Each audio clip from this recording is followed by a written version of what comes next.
Hello and welcome to Should You Play, our video solution to your gaming curiosity. To mark the 5-year anniversary of its release, today I'm taking a look at Trials of Mana 3D remake of the hit classic story-driven fantasy RPG from 1995.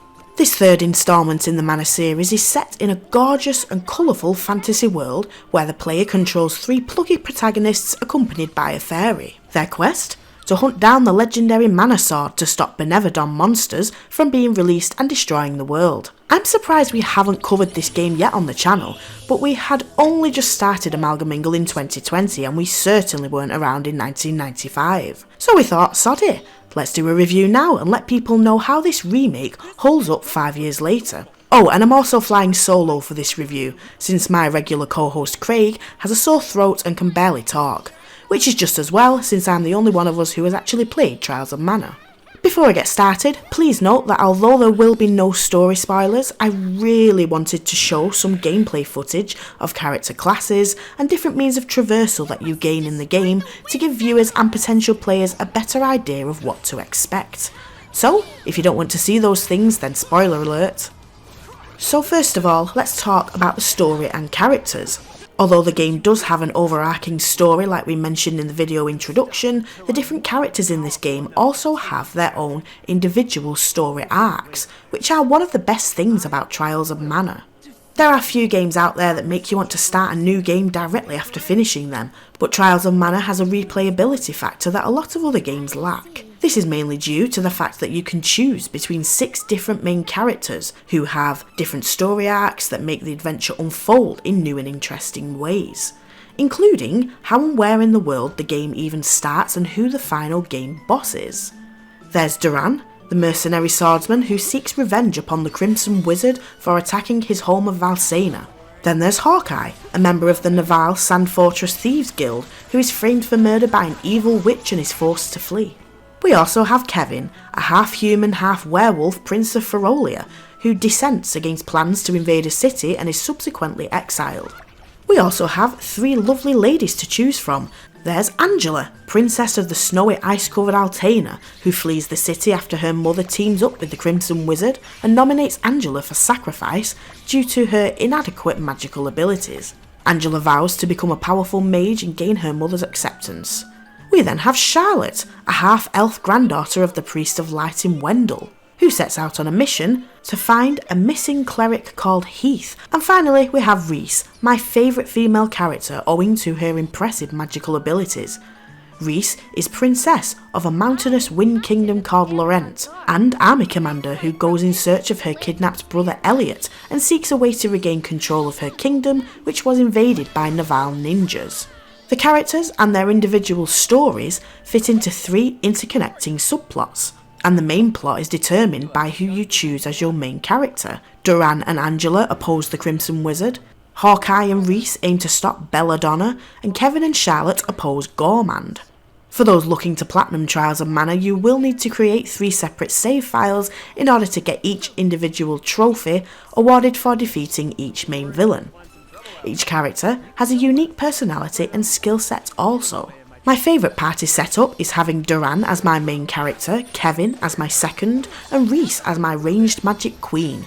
In all honesty, the overarching story itself didn't quite pull me in, as it was pretty much your standard JRPG tale of the world's destruction that can only be averted by a chosen one collecting items which allow access to a weapon powerful enough to quell the threat.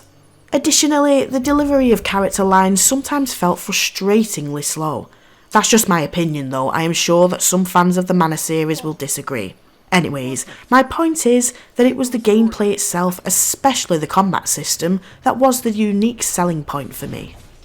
The real-time combat is very engaging, with the ability to cast spells, perform special attacks, and use melee combos, all of which differ depending on which character you are controlling. The ability to toggle between the 3 protagonists during combat and overworld traversal was also fantastic and kept everything fresh. One thing that did not escape my attention was how wonderful the music and sound effects are in this game.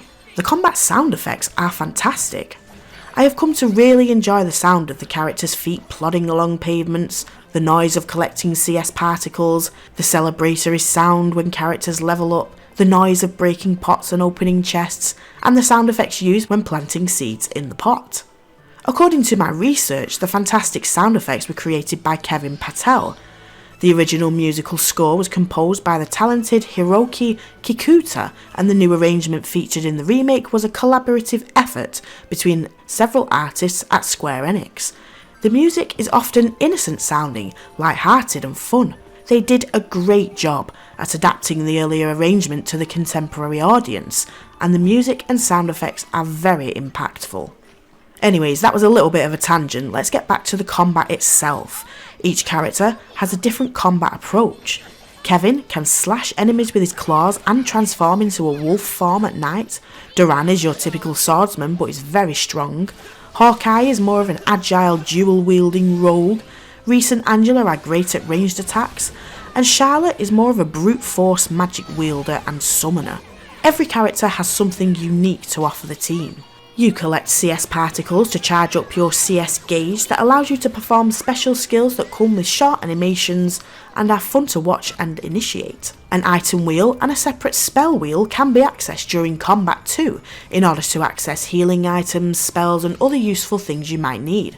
For example, there are cookies you can eat, which temporarily increase XP gains from battling. Thankfully, Trials of Mana is not a grindy game, providing players take the time to engage in a decent amount of battles in each area.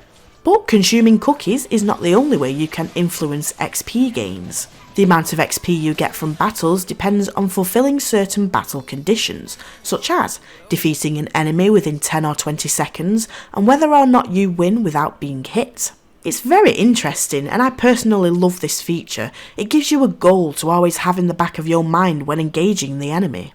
Little tip before we move on, make sure every member of your party is at least level 18 before you reach the first Mana Stone, because you will need to be this level in order to switch character classes.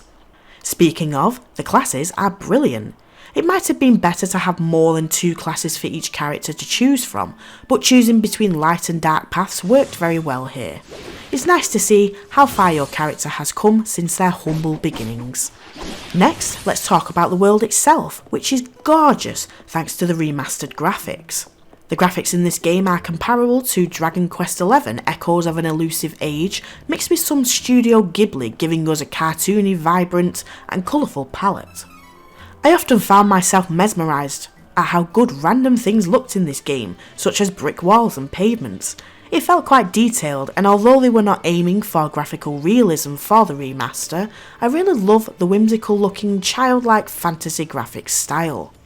The different terrain is very fun to explore, and we get to see different environmental conditions such as forests, desert, snowy regions, sunny beaches, huge castles and more. There are also lots of dungeon sections, and although we're not talking top tier dungeon designs, each are unique and fun to traverse. The only issue I have with the graphics is how things like snow, rain and ash are stuck to the camera rather than fixed to the environment.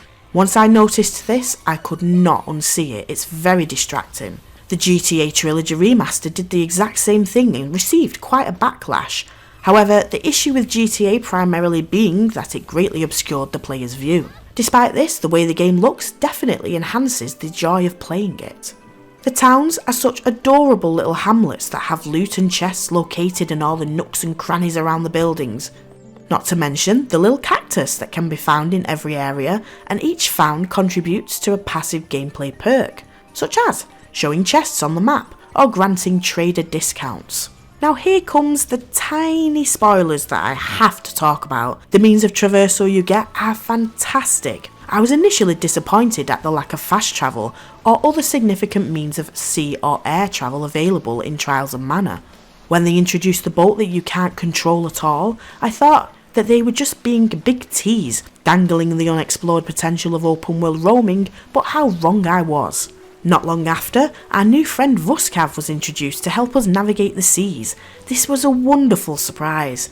Who needs a boring boat when you can ride on the back of a giant sea turtle instead? Vuskav can be summoned by blowing on a whistle near any beach area, and it moves very fast. It was honestly a joy to control, and although there are no side quests and little need to free roam, since most areas are off limits story locked, it was great to have this option. And just when you think the game can't impress you anymore, we get to meet Flammy, the white dragon and winged defender of Laurentian lore, who we can summon almost anywhere using the Flammy drum and fly around the world map. It was fantastic! Furthermore, you don't have to wait too long for these perks to be introduced. Overall, the game took me about 35 to 40 hours to complete a single playthrough, which includes post-game content, but the game is so good that you will likely play it several times, if only to get the Platinum Trophy. So, should you play Trials of Mana 5 years later? Absolutely! Trials of Mana did surprise me in wonderful ways, and if you love games like Ni no Kuni, Ys, Dragon Quest and the Tales of series, then I would highly recommend that you give this one a try. It's a charming game that I feel thus far has not garnered as much attention as it deserves. So, let's hope this video will encourage people to play this overlooked gaming gem. Let me know what you think about Trials of Mana in the comments below. I've been Heather at Amalgamingle, and thank you very much for watching.